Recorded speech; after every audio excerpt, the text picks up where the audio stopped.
Hi, Al. How you doing, bud? Minor leagues. I love the bickering, man. Really, seriously, it's good stuff. If I didn't know better, I would think that you guys hated each other. No, we all like each other.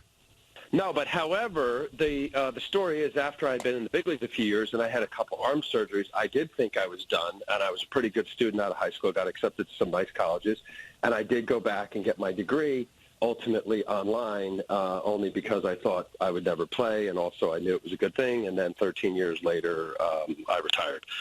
So you look down your nose at somebody like Peter that couldn't get through school in 4 years. No, I would think Peter was having a good time. He was partying his butt off and probably was doing about 12 credit hours per semester and was short by the time he got to his senior year. He just described me. It took me 6 years to get through Ramapo. Oh, my goodness. I should have got through Ramapo in 2 years. Wait a minute. We're all sitting in the same room. Shut up. 12 credits a semester. I worked at a pharmacy because I had to pay my own way. I spent time at the radio station so that I could be doing what I'm doing. So stop. 6 Don't years. judge me. I don't care if it takes 10. I got a degree. Stuck, where, Michael K. Don't make me feel bad about my degree. I don't make it. You got honored by Ramapo. Fordham doesn't honor me. Yeah, but Ramapo isn't Fordham, is it? No, it's a different school. It's Fordham adjacent? No, it's not. Adjacent-esque? You hear this, Al? Nice. It's lovely up there in Mawa. Your brother went to Ramapo. My brother went to Ramapo for 1 semester, then I went out to Connors State Junior College and was in line to go to Oklahoma State, and then was drafted by the Orioles, and he proceeded to play a few years in the big leagues after 3 arm operations. So who are these people to look down at your brother and me? I'm not looking down at anybody. That's what they're doing, Don't Al. start. Nobody. All right, Al, we were talking about this moments Bill Gates ago. didn't graduate. Who did? Wayne Huizinga didn't graduate. Yeah, but he founded that dumpster company. Right. Multi-billionaire. He is. Because we know, Michael, and you have some of his money, don't you? Michael, isn't it all about money? You bet. You believe in money? Now, that's a drop, everybody. Isn't it all about money? You bet. All right, speak of money, David Price gets $31 million a year. We were just talking about this. But then you give it away, too, because you want to be charitable. Everybody's playing the game, right? The shell game with how much money you can make. But give it away. How about that with Zuckerberg's giving away $48 billion. Right. How about that? And his 3-day-old daughter just actually spoke very quickly. So, wait a minute. Out of the crib. How about a little something for me? Don't worry. I don't buy the whole Zuckerberg thing. Oh, you don't think he's giving the money away? I mean, Bill Gates gives his money away. It's like stock. It's like a thing. I mean, listen. You're going to look a charitable gesture in the face and spit on it. Nice going. I want to see the actual cash before I believe it. Al, is the Met staff a billion-dollar staff? I mean, it shows you how valuable pitching is. Wow, $1 billion. Well, let's see. If those guys, if I were the Mets, I would try to lock up those guys. My problem with these deals for guys right at 30 years old is the length. I mean, honestly, guys, how many contracts have we seen of the significant dollar amount that we keep hearing that, we'll give them a 6th and 7th year, but we'll have 3 or 4 really good years, and then we'll worry about it, those last 3 years that you basically either have a fifth starter or a guy that doesn't even belong in the big leagues, but you're paying him $30 million or $25 million, and it's the price of doing business. I guess if it means that's what it takes and you have that amount of revenue and you can win a world championship or two and a guy who's paying the bill says, you betcha, that's worth it, then God bless him. I do know that when we struck in 1994, 1995, the revenue in Major League Baseball was a little under $2 billion, about $1.7 billion. And according to the stories that I read, baseball is doing better than fine, and it's generated about $9 billion. You guys figure it out. You have a big old pizza pie. There's 750 big leaguers, and there's 30 owners. You put $9 billion in the pizza pie, and you figure out how you divide it up. That's why we see what we see with these salaries. And you know what? The salaries have not gone up the same as the revenue, because I said this the other day. When Alex signed the first contract with Texas, he's making $26 million a year. And baseball's business was $2.5 billion. And now it's anywhere from 9 to 10.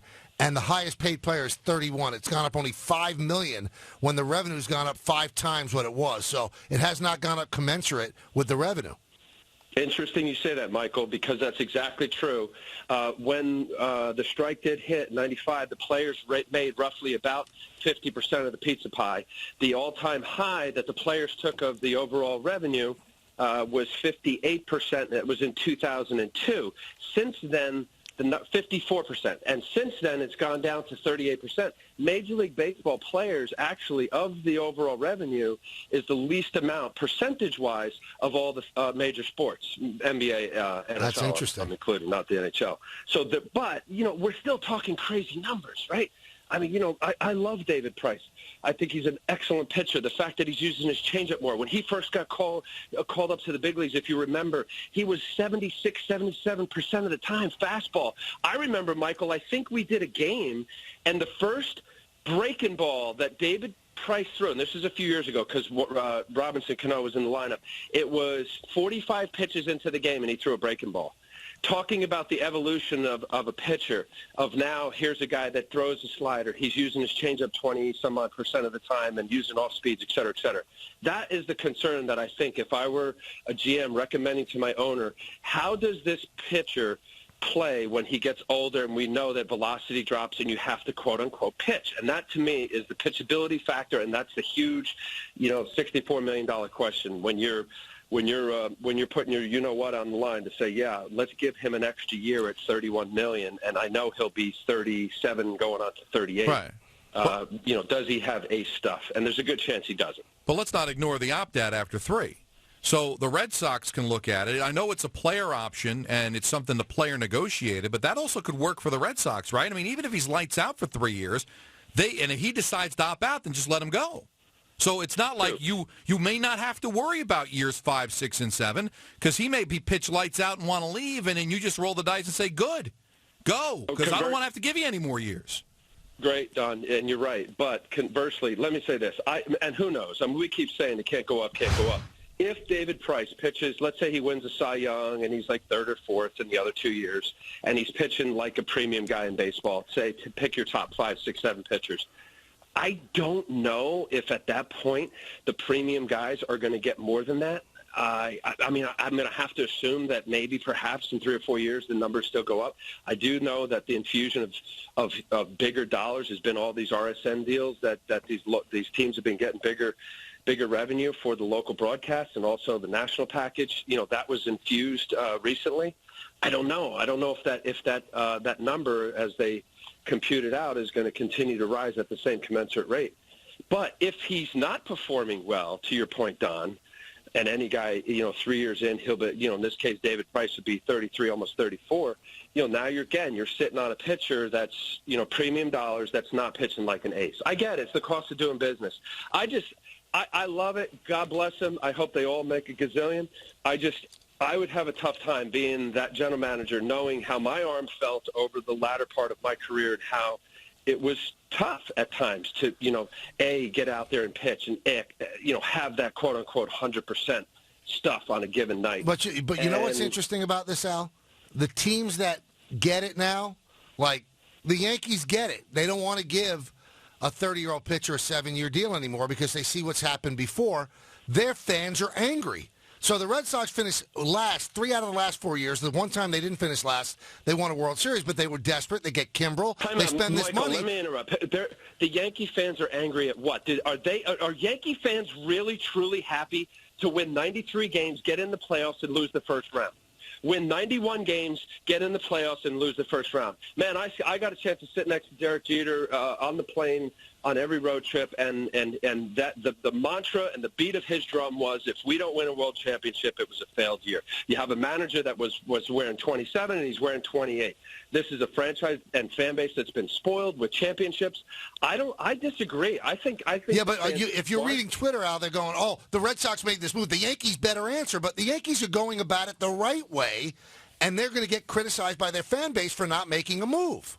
Exactly, and who cares? Don't listen to them because they're still not going to. They're not going to show up if you got a product that you're trying to win 90 games and you're not going to win a championship.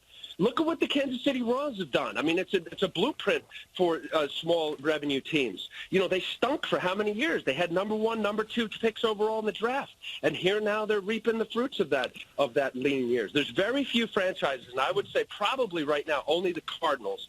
And what their magic is doing for them to consistently do what they're doing. It's reminiscent of the 90s of the Braves. And even there, the Braves, remember when they kept winning? They'd go to the playoffs, and they weren't selling out the first round because the teams were spoiled just to get in the playoffs. We want to see a world championship.